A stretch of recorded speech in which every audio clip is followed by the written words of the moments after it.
Going back to Tucker Carlson's interview, one of the things that I found most interesting, more so than the potential murder plot, was the questioning about AI's morals. Because to help people understand, artificial intelligence is useful, and we've all used it. We all use it on a daily basis when we Google things, when we search for things on the internet. Artificial intelligence tells you whether or not you should watch my video, or it even decides whether or not it should promote my video to you. Artificial intelligence already rules a big part of our lives, from algorithms to the information that we get. And it's very controlling in the fact that it can manipulate thought. And we're already past that point. I think most people understand that we've transgressed beyond that point. All of us are flooded by enormous amounts of information and distraction. I mean, this is the most distracted age in history. I think the most important thing to know about living in the 21st century is that humans are now hackable animals. To hack a human being means to understand that human better than he or she understand themselves, which was never possible in history before on a massive scale. I mean, on an individual level, yes. My mother, at least until a certain age, knew me better than I knew myself. And that was good, because her interests were aligned with mine. And then after a certain age, it's not so good if your mother still knows you better than you know yourself. But it's much, much worse if there is a corporation or a government, rather than a parent, that knows you better than you know yourself. Does it have to be worse? Again, it could be used for good purpose. I'm not saying let's stop all technological progress. But if it falls into the hand of a 21st century Stalin, the result is the worst totalitarian regime in history, and we already have a number of applicants. So the question that I think Tucker Carlson was asking Sam Altman, which I felt was a very good question, and I didn't think that he had a good answer for, was how does AI get its moral bearings? So if it's nothing more than a machine and just the product of its inputs, then the two obvious questions, like what are the inputs? Like what's the moral framework that's been put into the technology? Like what is right or wrong according to ChatGPT? On the whole, I have been pleasantly surprised with the model's ability to learn and apply a moral framework. But what moral framework?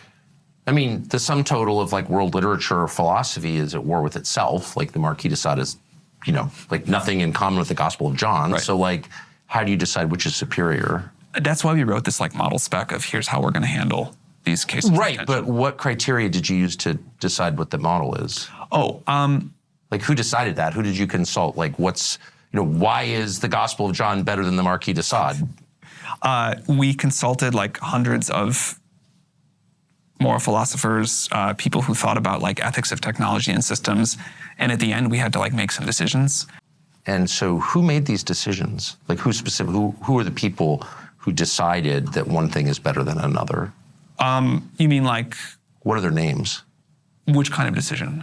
The specs that you alluded to that create the framework that does attach a moral weight to worldviews and decisions, like, liberal democracy is better than Nazism or whatever. They seem obvious, and in my view are obvious, but are still moral decisions. So who made those calls? As a matter of principle, I don't like dox our team, but we have a model behavior team, and the people who want to... Well, it affects the world. What I was going to say is the person I think you should hold accountable for those calls is me. Like I'm a public face eventually. Like I'm the one that can overrule one of those decisions or our board. At the end of the day, all of that power resides in one single person, and that is Sam Altman. There's a board, there are committees of people, but at the end of the day, he's the one responsible for making that decision. You have to wonder, okay, if there's one person who can program this, and this is completely programmable stuff. I mean, it's often mirrored as this trainable solution that is mirroring humanity as a whole, all of us, all at once. It's taking all of our concepts, all of our morals, and mixing them together to come up with one unified solution. Sounds like, the UN would be all over this, right? But even with all of this information that AI is gathering on us every single day, there's one crucial element that has to come through at the end, and that's alignment. Where does it align?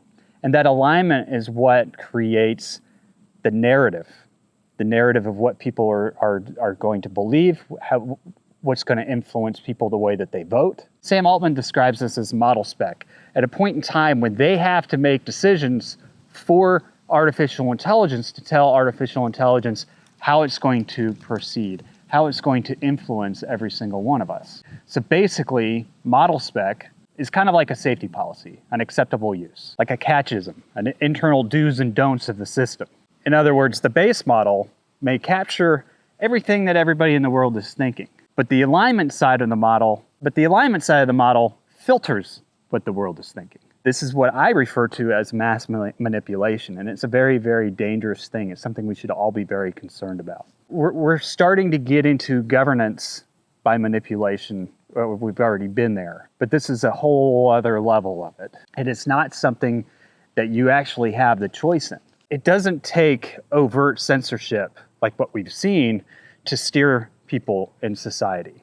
I mean, this is basically the architecture of soft totalitarianism, where they can control our thoughts and our perceptions. If you think about it, if one executive can overrule the moral rules of the world's most used reasoning engine, it's not innovation, it's governance without consent.